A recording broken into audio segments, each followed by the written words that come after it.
Yo, it's your boy Daddy Warbux, and right now, about to go behind the music with me, Contraband Music, holla.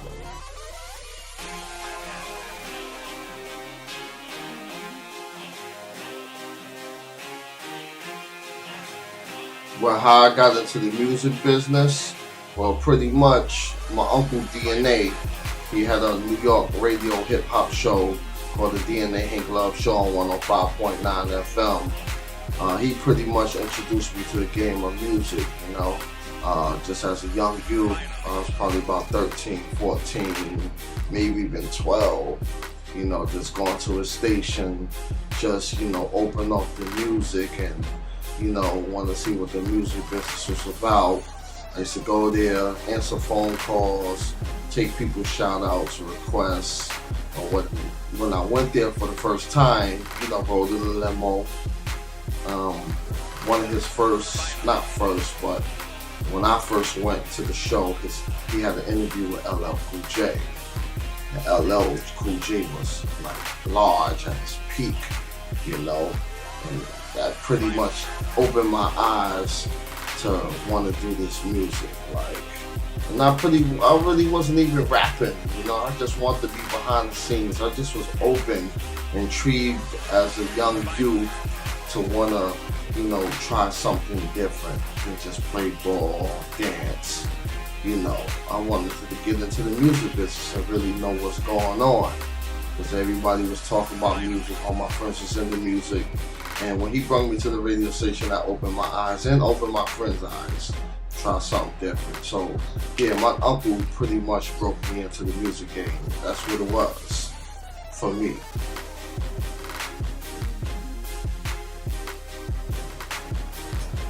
So after that brief experience with my uncle who introduced me to the game, introduced me and my brother to the game and my cousins to the game. After that, my brother started working for G Street Records, basically promoting. He was doing radio promotions, and basically he hired me, my cousins, a street team.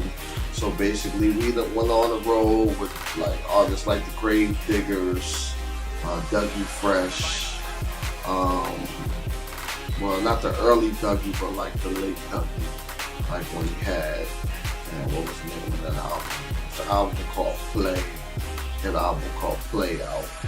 And he pretty much was promoting that. We was going on the road, traveling, handing out CDs, t-shirts, just going state to state, just really learning that experience of being on the street team and watching him perform and just traveling, living life, seeing states that I've never been to, never even thought I'd ever go to, just getting that experience. And still wasn't rapping yet, just was really behind the scenes, pretty much learning, watching, learning, meeting different artists, networking, things like that. Then after that, my brother started working for Wu-Tang Records. When Wu-Tang was at its peak, it was stupid large, They had songs like Cream out. That man had his album out. Brave Ghost had the album out.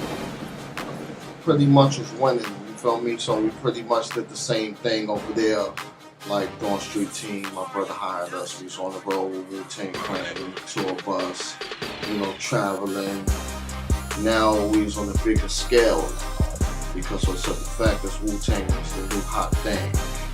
And we was going all over, overseas, everywhere. Just, I was still street team, just grinding, really studying, watching them.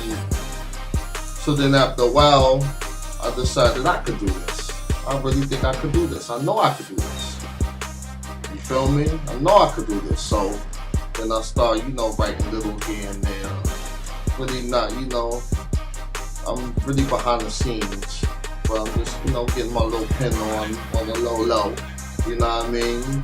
And after that, I don't don't know. We was just out there having fun, having fun with it.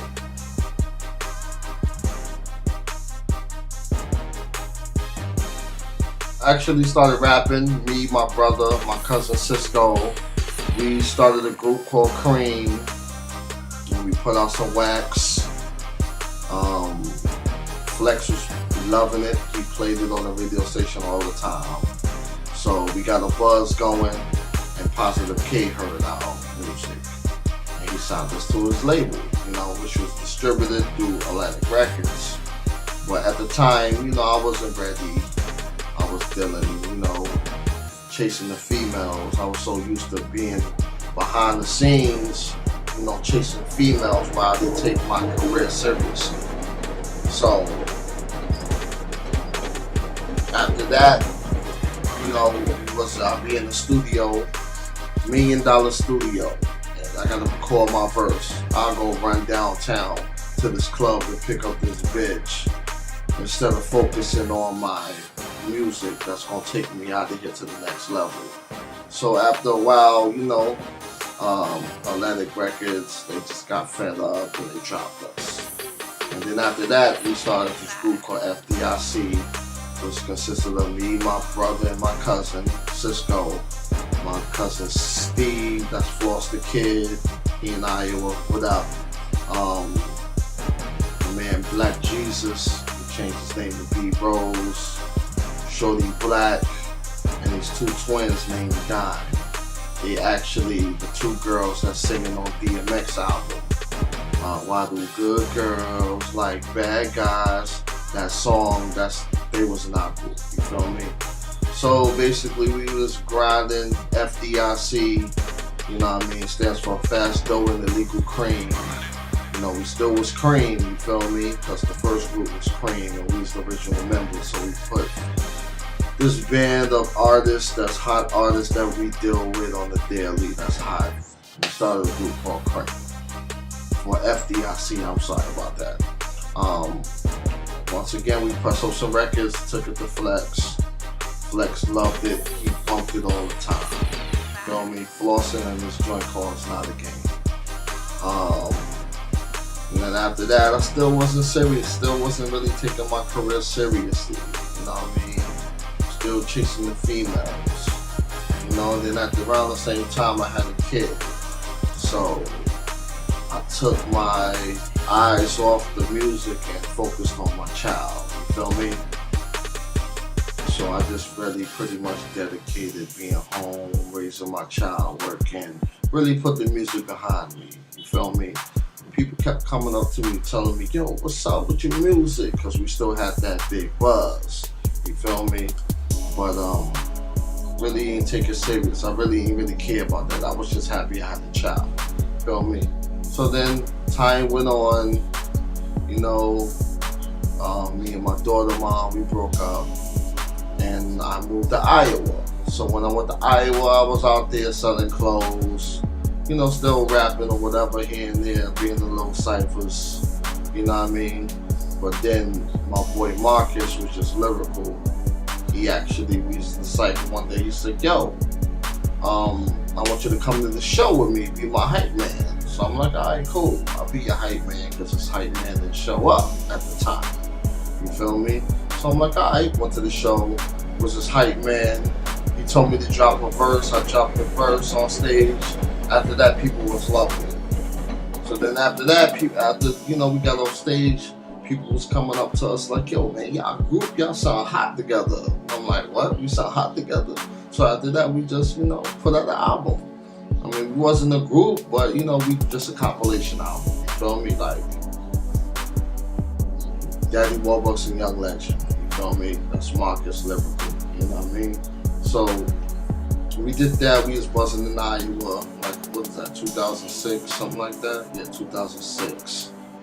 You know what I mean? So we was out there grinding, selling our CDs, really doing the music thing, going hard with it. That's when I really started taking my career seriously. Because then I started liking my voice. You know what I mean? Like, damn, I got a hot voice. Everybody kept telling me, you got a hot voice. So then I started liking my voice after that. You feel me? After that, things ain't work out. and we kind of went our ways.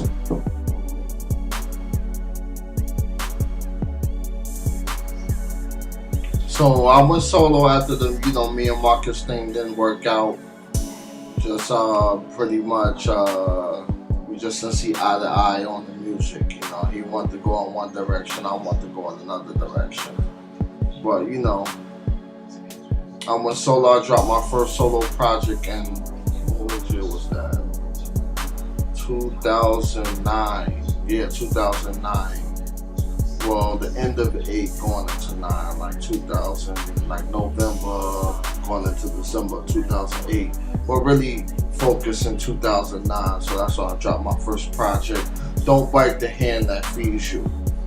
I had like 9 songs on there, 9 or 10 songs, just to let the people know what I'm working with. And then after that, just doing shows, promoting, selling my CDs. 2010 I dropped my second album, which was My Daughter Gotta Eat.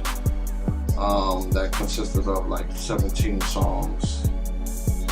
Maybe it was 20 songs. Yeah, 20 songs. Don't Bite You in 2010. Still in Iowa, doing shows, I'm getting a buzz. My buzz is crazy. Like, it's crazy. You know what I mean? Then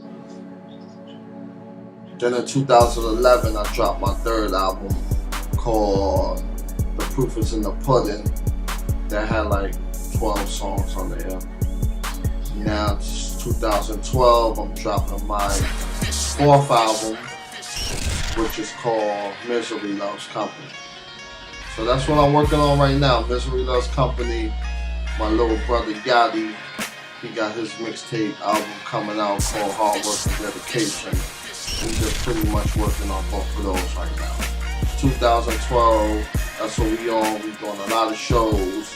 We're going to have more videos up. And we just out here promoting.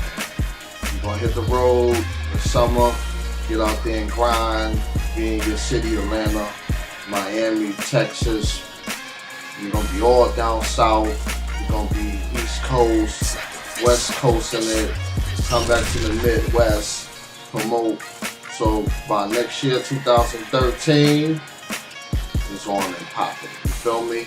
So we pretty much gonna take the grind, get out there in the streets, meet the people, do these shows, network, and really get our music out there. You know what I mean? Iowa, if it wasn't for y'all, I wouldn't be here.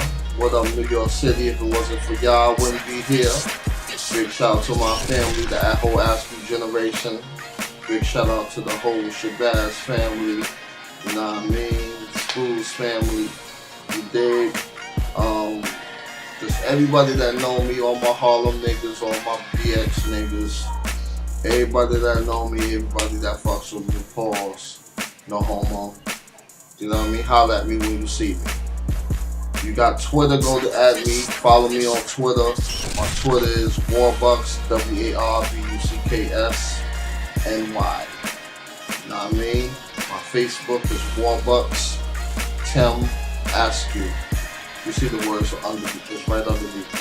So you're looking at it right now. Just holler at me, man. Just get at me, let me know what's good, tell me something good. You want me for a show? You know what I mean, feature, whatever. Just hit me up on Facebook or Twitter. Dig. So holla at me all day, every day. You know what I mean? 2013. Trying to sign to the Wonder Team. Holla. I need some of that Vegas Pink Floyd all day.